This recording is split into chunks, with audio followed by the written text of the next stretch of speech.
শুভেন্দ্রু শুভেন্দ্রু নামের একজন হিন্দু উগ্রপন্থী, ও বেটা ইদানিং কেন যেন হিন্দুর পক্ষে খুব খালি গুণগান গায়।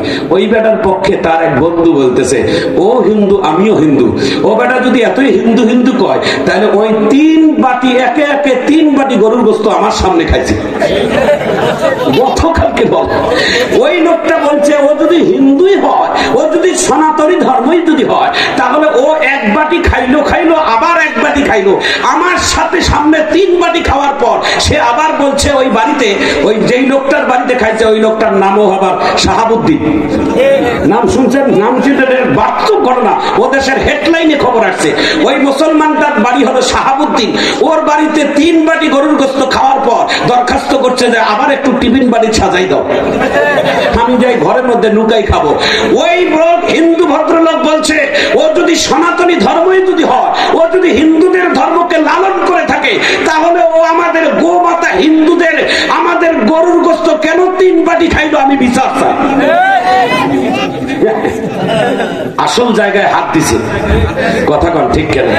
যখন আজকে ভারতের হেডলাইনে এই খবর আসছে, আজকে ভারতের খবরে আর শুভেন্দ্রের কোনো কথা নেই। ও দেশের হিন্দুরা এখন প্রতিবাদ করতেছে যে ওকে আগে ধরো। আল্লাহু আকবার। বাঙালিরা আমাদের কাছে 1971 সালের বড় বড় খামেরায় পাত্তা পায় না, আর তোমাদের মতো গুমুদ খাওয়ার লোকগুলো আমাদের গরুর দুধ খাওয়া লোকদের সাথে যুদ্ধ করবা? এই বাঙালিগুলোর কত বুদ্ধি জানেন? এই বাঙালিগুলো ছোট কিন্তু বুদ্ধি আল্লাহ দিছে। এই যে বুড়া চাচারা আছে, খানেরা আসছে আমাদের দেশে, ছোট ছোট বাচ্চাদেরকে দিয়ে মুরগি ধরাইছে, মুরগি নিয়ে দেয় ভুনা কর। বাঙালি কয়, তুই আমার মুরগি ধরাই আমাকে দিয়ে ভুনা করে খাবি? কয় হ্যাঁ। মুরগি ভুনা করে মুরগির রসগুলো ওরা খাইছে আর ঝোলগুলো নিয়ে গেছে খানদের কাছে, খালি ঝোল। তো বাঙালি খানেরা কয়, এই কোন চাল হয়? কয় সার মনে কিছু নেবেন না, আমারই দেশ এই চাল। কয় পাকায়গা মুরুগ হজায়গা ডাল। কয় মুরুগ পাকাইলে এটা অটোমেটিক ডাল হয়ে যায়, এটা খান। খান কয় সব্বনা, এই দেশের চাল এই হয়? মারহাবা কর না কা? খানেরা আসছে, সে দেখে এই এলাকার মধ্যে কাঁঠাল, কাঁচা কাঁঠাল খাওয়া যায়। তো খান কয় এই কোন ফল হয়? স্যার কাঁঠাল হয়। কাঁঠাল কেয়া মালুম হয়? কয় স্যার এটা যদি কেয়া মালুম হয় তাহলে খান। কয় কেমনে খাবো? কয় ডাইরেক্ট মুখ লাগাই দিয়ে খাইতে হবে। কাঁচা কাঁঠাল মুখ লাগাই দিছে, গোটা মুখ খানের একদম আটা দিয়ে বন্ধ হয়ে গেছে, খানার কথা বলতে পারবে। আজরাইল কাছাকাছি আসছে। এবার খান কয় এই কে মালুম হয়? কয় স্যার কোনো টেনশন নাই, এবার একটা মেডিসিন দেবো। বলে কি? কয় এই আটা নষ্ট করার জন্য কেরাসিন তেল ঢালবো। কেরাসিন তেল যখন ঢালছে গন্ধে থাকতে পারে না। খান কয় এই কোন চাল? কয় স্যার আর দেরি নাই, আজরাইল কাছাকাছি আসছে, এবার ম্যাচ ঢালাই দেবো, আপনি একেবারে সহ। এ হলো খানের, এ হলো আমাদের বাঙালিদের বুদ্ধি। একটু মারহাবা কর। লেংটি পরা মানুষগুলো যারা মুক্তিযুদ্ধ করেছেন, এখন তো মুক্তিযোদ্ধা বাংলাদেশে অনেক ভদ্রলোক সেজেছেন, কথা বলেন। ভুয়া মুক্তিযোদ্ধা সেজে দেশের অনেক কিছু জায়গা তোমরা দখল করেছো, পাই টু পাই জবাব দেওয়া লাগবে, কথা বলেন ঠিক না? বাংলাদেশ নয়, পৃথিবীর যেই জায়গায় তোমরা থাকবা, দেশ নিয়ে ওলামায়ে কেরাম নিয়ে যারা তোমরা ষড়যন্ত্র করেছো, যেখানেই থাকো না কেন আইনের আওতায় তোমাদেরকে আসতেই হবে। কারা কারা একমত? একটু হাত তুলে দেখা দেখান। আল্লাহু আকবার কর। কে ভাই বক্তা আনবেন না? আমার ওটা ওয়াজ করবে দিবেন না? আমার মারহাবা কর। কেমন মানুষ ভাই? একটু মারহাবা কর। ওয়াজ আমি করতেছি বাবা, খালি শোনেন। মারহাবা কর। ওয়াজের লাইন এটাই আসি গেছে। ওয়াজের লাইন যদি দিবেন তা আগেই দেওয়া লাগবে, কথাটা বোঝেন না? এখন যদি ডাইরেক্ট এই এই এই এটার বাজারের নাম কি, এরপরে কোন বাজার? বাজনাহাট, এই লাইনে আমাকে যাওয়া লাগবে। এখন এটা থেকে যদি বীরগঞ্জ যাই তাহলে রাস্তা ভুলে যাবো হবে, কথা ঠিক কিনা? আমি এখন এই লাইনে আছি, এই লাইনে আমাকে ওয়াজ করা লাগবে। একটু আল্লাহু আকবার কর। হাত তুলে বলেন, আরো জোরে কর আল্লাহু আকবার। ভাই দয়া করে বক্তা নিয়ে, তোমার চেহারা গুলার বুঝা পাইছি, তোমার ওয়াজ তো চলেছে না, না চলুক না, একটু আল্লাহু আকবার বলে। আল্লাহ যেন কবুল করেন, আমিন বলেন। প্রিয় ভাইয়েরা, প্রিয় বোনেরা, মা মা তোমাদের উদ্দেশ্যে দুই কথা বলি। মা, আমরা তো বললাম, তোমাদের কথা বলি। এই পৃথিবীতে মায়ের সম্মান আল্লাহর কাছে অনেক বেশি। হ্যাঁ, আল্লাহ রাসূল বলছেন আল জান্নাতু তাহতা আকদামিনাল উম্মাহাত। মায়ের পদতলে আল্লাহ তাআলা একটা দামি নিয়ামত রাখছে, সেটার নাম হচ্ছে জান্নাত।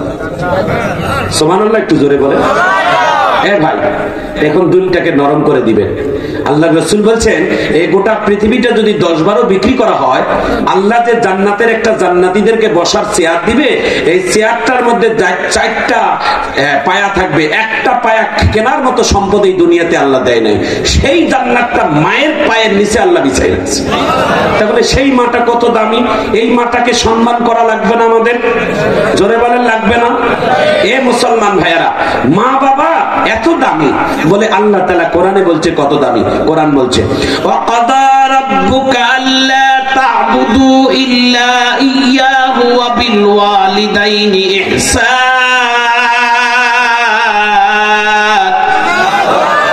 আল্লাহর ইবাদত তোমরা করো, আল্লাহর ইবাদতের পরে যাকে তোমরা বেশি সম্মান করবা, খেদমত করবা, সেটা দুনিয়ার কোন পীর না, বুজুর্গ না। আমাদের দেশে হলো উল্টো।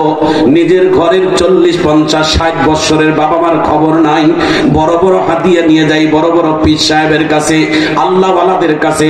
পীর সাহেবেরা বড় লোক হয়ে যায়, আর নিজের বাবা মা একটা ফল খাইতে পারে না। ভাইজান আমার, বন্ধুগণ আমার, আপনার আমার কাছে সব থেকে বড় বুজুর্গ, সব থেকে বড় পীর হচ্ছেন তোমার আমার মা বাবা। আল্লাহু আকবার। আমার মতো 1000 হুজুর যদি তোমার জন্য দোয়া করে, আমার 1000 হুজুরের দোয়া কবুল হতেও পারে, নাও হতেও পারে। আমার রাসূল বলছেন তোমার মা বাবা যদি তোমার জন্য দোয়া করে, সেই দোয়া আল্লাহর কাছে ফেরত হবে না, তাড়াতাড়ি কবুল হয়ে যাবে। এই জন্য বাবা মাকে সম্মান করব। জোরে জোরে কান আমিন। আরো জোরে বলেন আমিন। ভাইজান আমার, বন্ধুগণ আমার, আল্লাহ রাসূল একবার মসজিদে নববীর ভিতরে বসা, একজন নবীর সাহাবী এসে প্রশ্ন করলো, ইয়া রাসূলুল্লাহ, আমি খেদমত করব কার? কয় তোর মায়ের। আবার বলে আমি খেদমত করব কার? কয় তোর মায়ের। আবার বলে খেদমত করব কার? বলে তোর জন্ম দুঃখিনী মায়ের। নবীর সাহাবীটা চতুর্থবারে বলে, ইয়া রাসূলুল্লাহ, আমি খেদমত করব কার? তোর বাবার। 3 গুণ মায়ের সম্মান আল্লাহ তাআলা বাড়াইয়া দিয়া চতুর্থবারে তিনি বললেন তোমার বাবা। এরে পৃথিবীর মানুষেরা, যুবকেরা, আজকের এই আলোচনাটা শোনার পর তোমরা প্রতিজ্ঞা করো, আমার এই জীবন থেকে যেন আমার বাবা মা কোনোদিন কষ্ট না পায়। উফিম ওয়ালা তানহারহুমা, আমার বাবা মা যেন আমার অন্তর থেকে কোনো কথাতে যেন শব্দ যেন না আনে। সন্তান যখন বাবা মার সাথে কথা বলবে, মাথা ঝাঁকি দিয়ে যেন কথা না বলে। কোনোদিন মাথা ঝাঁকি দেওয়া যাবে না, কোনোদিন জোরে কথা বলা যাবে না। আমার মায়ের সামনে কোনোদিন বড় আওয়াজ তুলে কথা বলা যাবে না। আমার মা বাবা এত দামি। এরে ভাইজান, বাবা মাকে যে সম্মান করবে আমার আল্লাহ তার প্রতি খুশি হয়। একটু চিৎকার দিয়ে জোরে বলা যায় না আল্লাহু আকবার।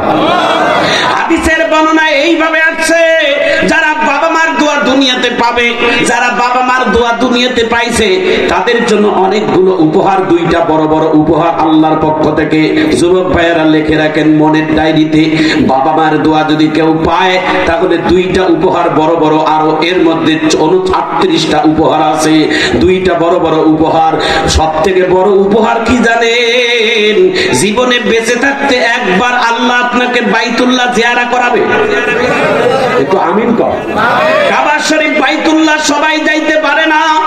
এ ভাইজান, টাকা পয়সা হজ খরচ করার মতো টাকা অনেকের আছে, যাইতে পারে না বাবা। টাকা দিয়ে হজ যাওয়া যায় না, নিয়ত লাগে আর আল্লাহর কবুলিয়াত লাগে। আল্লাহ যাকে পছন্দ করে তাকেই হজে নিয়ে যায়। এই জন্য বাবা মার দোয়া যারা পাবে, তারা একবার হলেও তাড়াতাড়ি হজে যাইতে পারবেন। 2 নাম্বার উপহার হচ্ছেন আল্লাহ।